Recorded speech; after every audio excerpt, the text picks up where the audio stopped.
Everything you do is being criminalized.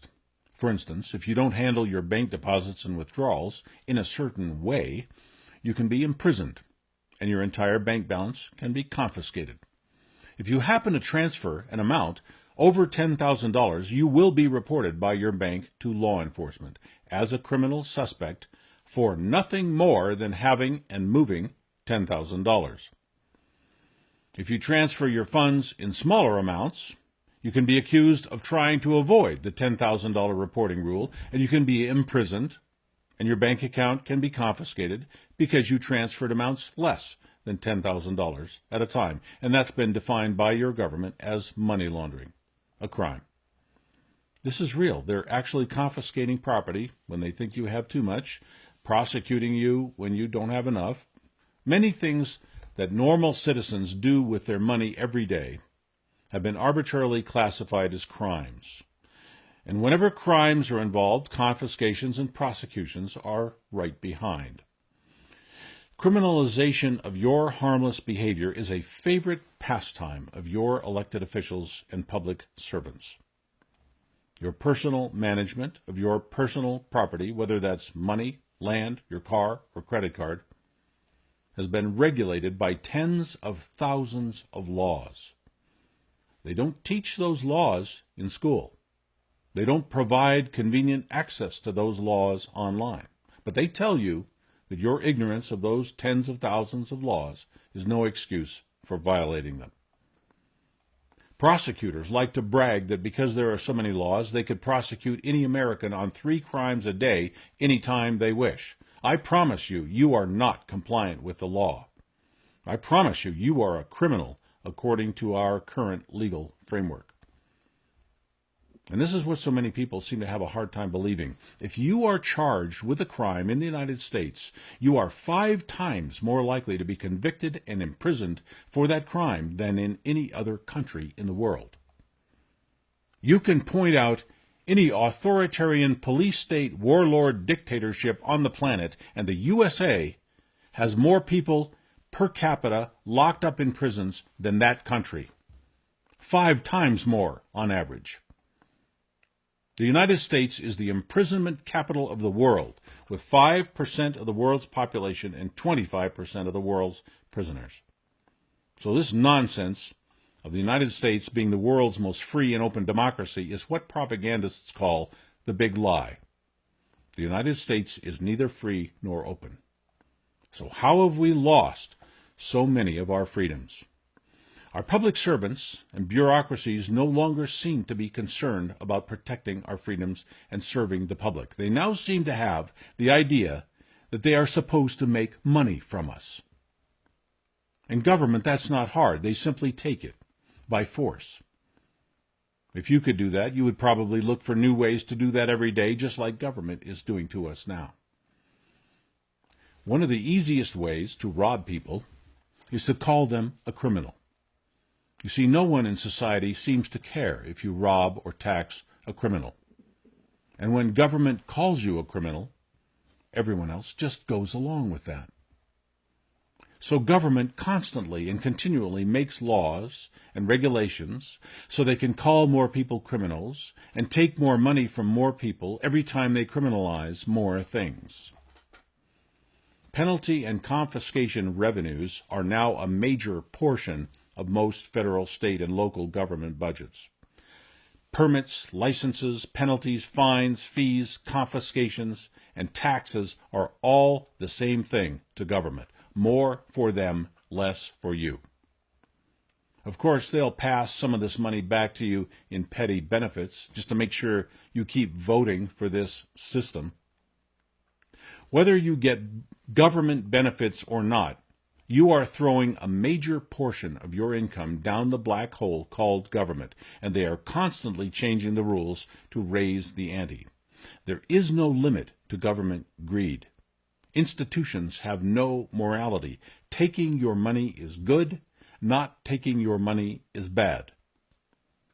Without some very vigorous pushback, we will shortly have absolutely nothing left for ourselves out of what we earn. Millions of people are already at that stage. If you think someone is a criminal just because government calls them a criminal, you are part of the problem. That is no longer the case. If you think someone is a suspect just because government calls them a suspect, you are part of the problem.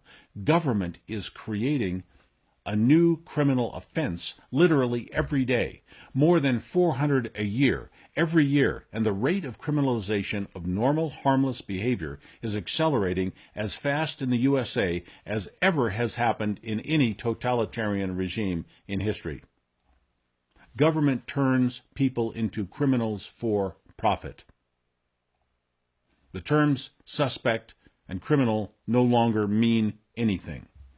If we do not reject the classification of suspect being defined more and more broadly every day, you and your family, your friends, will be penalized, robbed, and imprisoned at a higher and higher rate by people who are doing so under color of authority, under the protection and force of the state, and under a profit motive, taking your livelihood out of pure greed and calling it legitimate government business.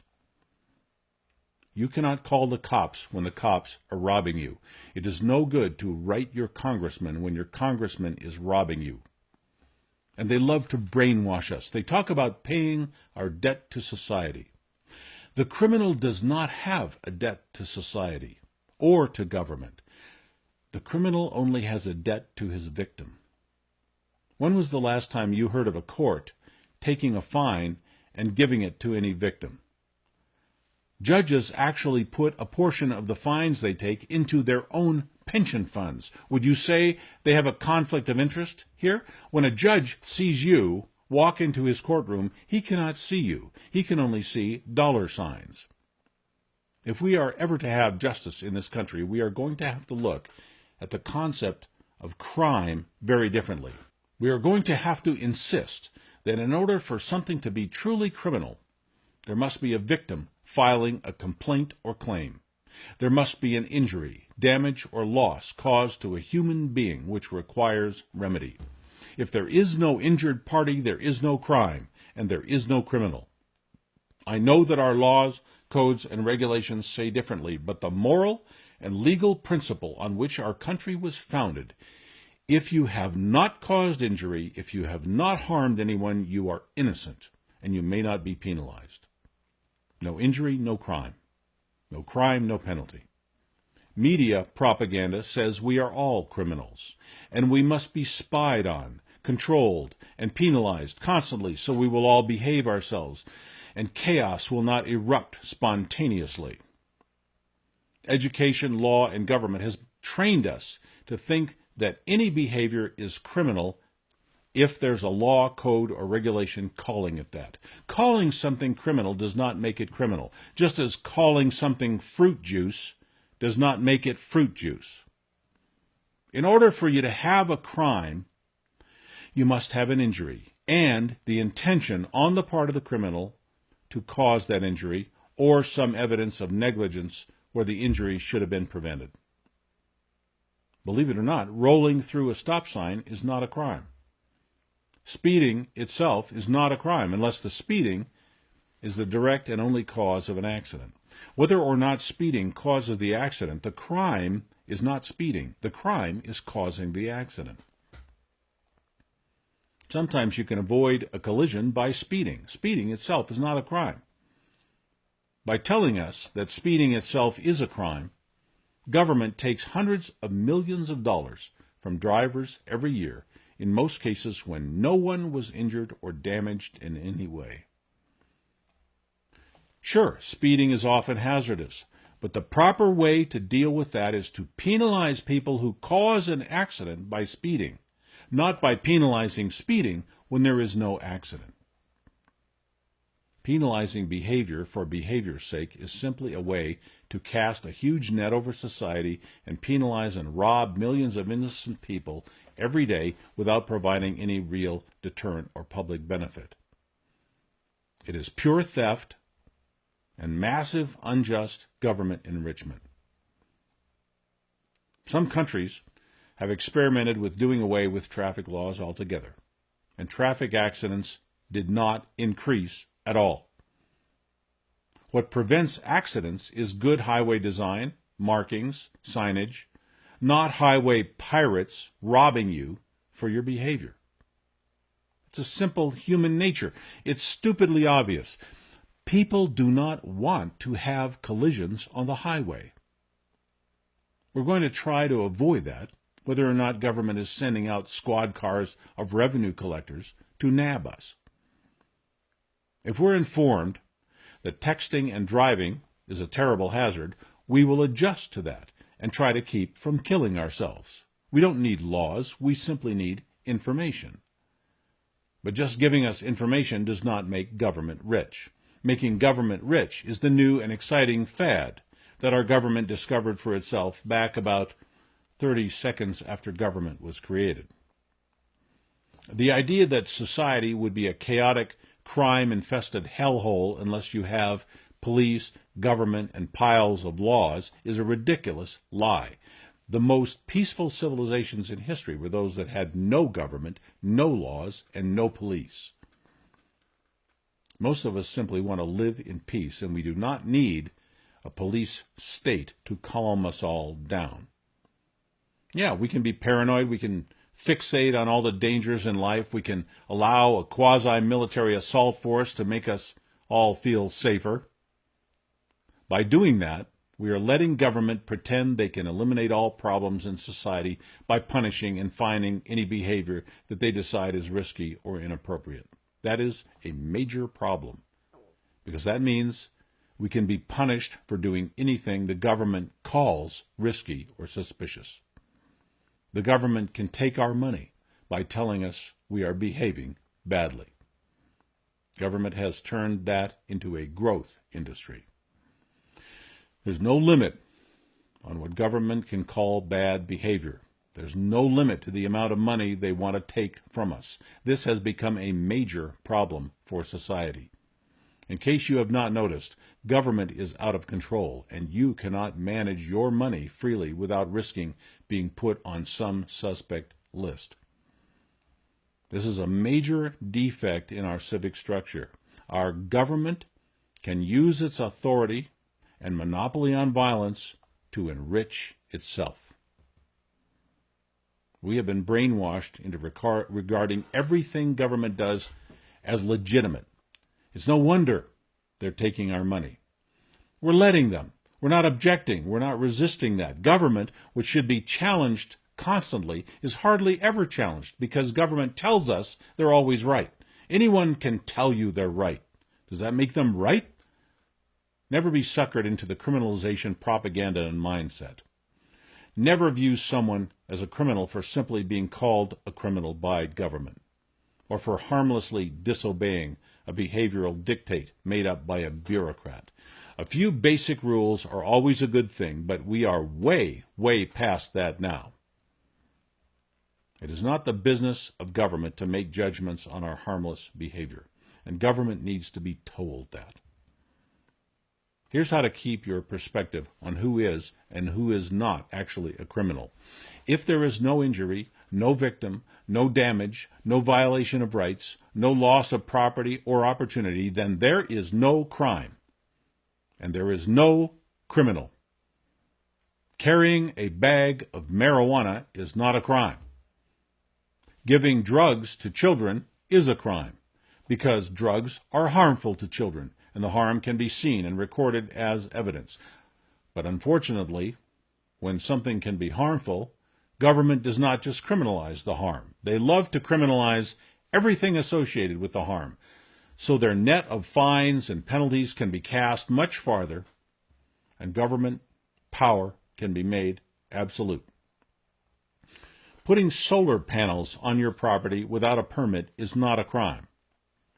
But it's amazing the amount of criminalization we've accepted and now take for granted. Refusing mandatory state education of your child is not a crime. Exercising property rights is not a crime, such as refusing to pay property tax. Refusing to be enlisted as a slave is not a crime, such as assessing taxes on earnings from your own labor. Refusing cooperation or compliance with a public servant is not a crime, although if there is an immediate concern for public safety, compliance is probably a good idea. The point is, you do not owe service just because government wants your service.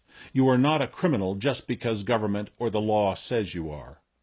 Government no longer operates on a moral foundation of right and wrong. Government now operates on a foundation of self-interest, self-protection, self-promotion, and senseless control of the public in completely excess and inappropriate ways.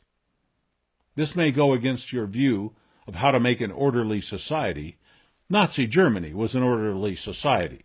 Order may be nothing more than evidence of tyranny.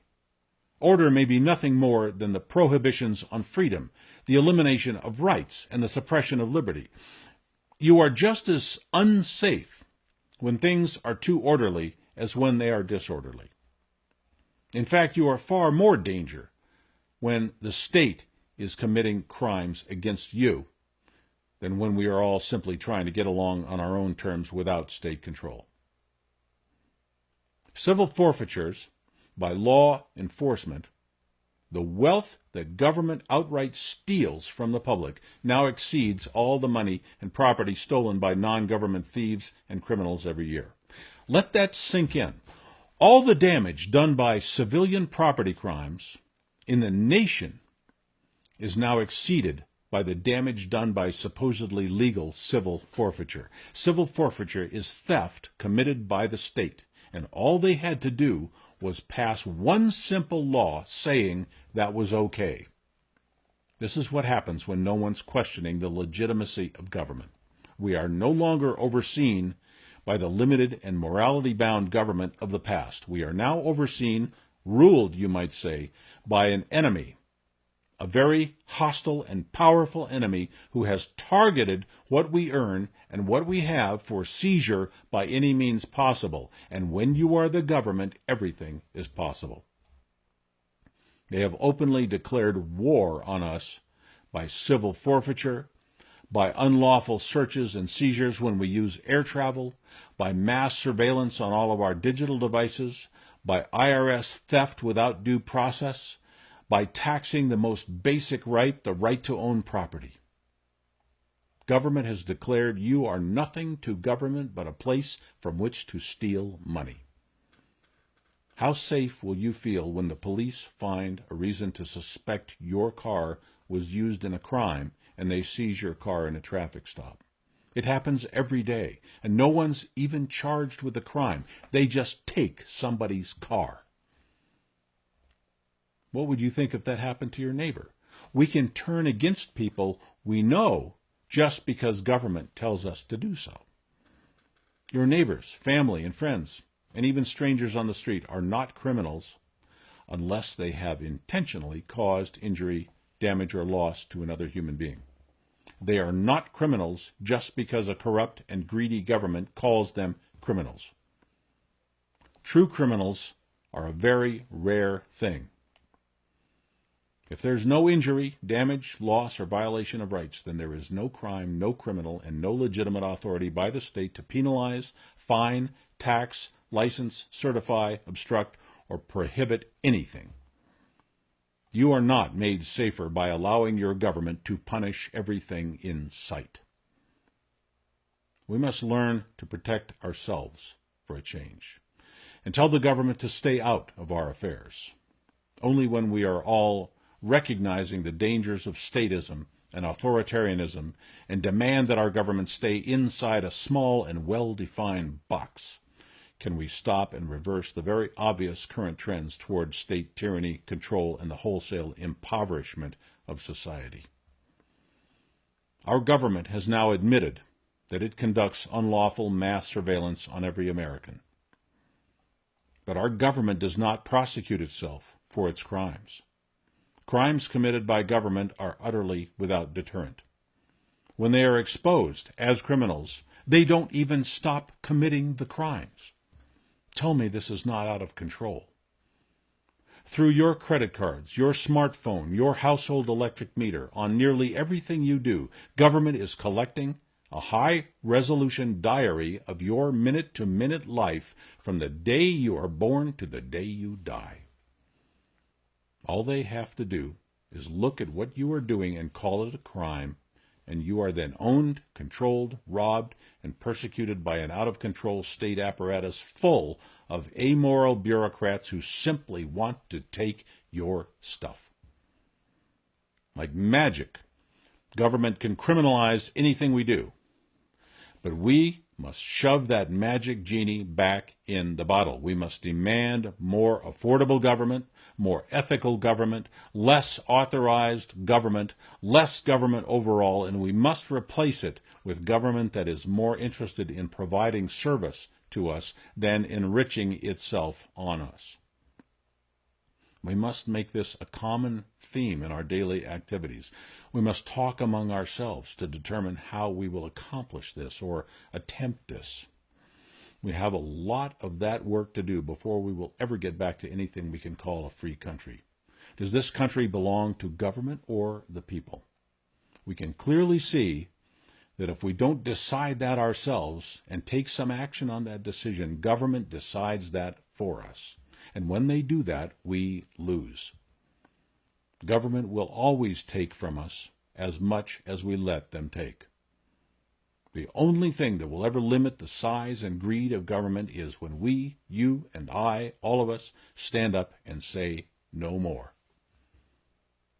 If we don't start doing that soon, no more is exactly what we will have left.